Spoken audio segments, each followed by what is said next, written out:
preconditioned by all the media for the past couple of decades to slowly but surely start accepting the existence of aliens and UFOs.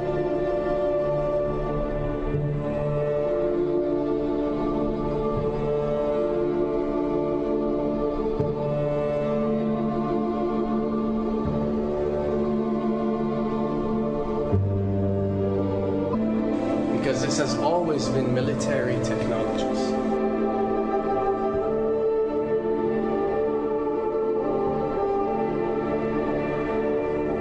Another thing I'd like to point out is surveys and questionnaires. You know, we get surveys and questionnaires all the time, sent out by the state or by the government or by our rulers and our officials and so on and so forth. Do you really think that these ruling powers care about what you think? Do you really think that they're waiting to ask you and receive your answer before making a decision? What happens with these questionnaires is that they are released. For example, what country do you think the US should attack next? And if it yields back results like 70% of the US population believe Iran is the next country that should be attacked, this is actually a study conducted for the effectiveness of the media propaganda that they are using. So when they get such results, they look at it and they be like, all right, amazing. Our media propaganda is working.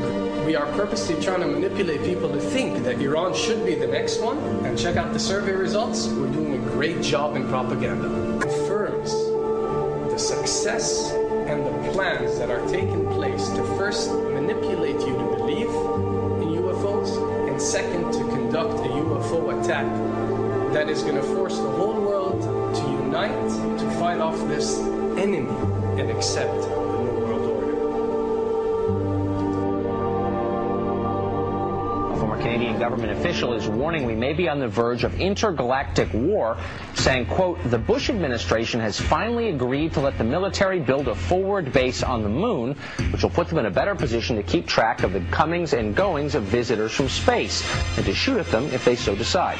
I was introduced to the late Dr. Wernher von Braun, in the U.S. the father of rocketry. In my first meeting with him, during that first 3.5 hours, he said to me, Carol, you will stop the weaponization of space, because there is a lie being told to everyone that the weaponization of space is now first being based upon the evil empire, the Russians. There are many enemies, he said, against whom we're going to build this space-based weapon system, the first of whom was the Russians, which was existing at that time. Then there would be terrorists. Then there would be third world countries. Now we call them rogue nations or nations of concern. Then there would be asteroids.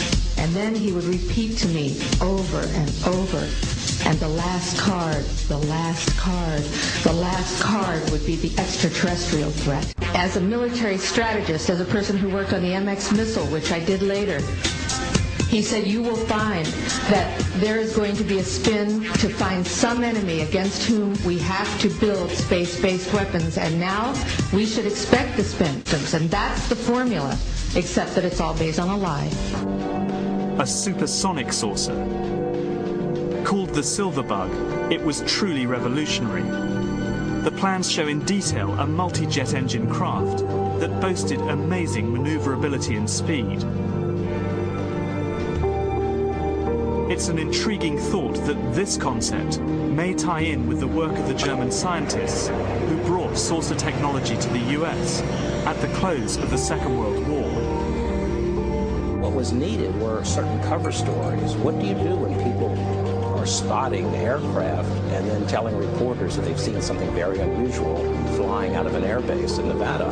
And frankly, this was the origin of a lot of the sightings that took place in the mid-50s, 1954, 55, 56, of unidentified flying objects, the UFOs. So the CIA was involved in encouraging people to believe that, yes, they saw UFOs, and the CIA and the military tried to be very helpful to reporters to get these stories out, to divert the attention of the country, particularly the people in this region, about what they had actually seen. Mexican Air Force pilots capturing on videotape what are said to be 11 count them, 11 UFOs. The Mexican air feel totally helpless to prevent the New World Order from occurring, this world dominance plan, by saying that we had been invaded by aliens, so that we would say, oh, please, UN, come in and help us all. So bear in mind that there is a planned orchestration to get people to be submissive through a secret technology and information that they're keeping from you under the blanket of a so-called National Security Act.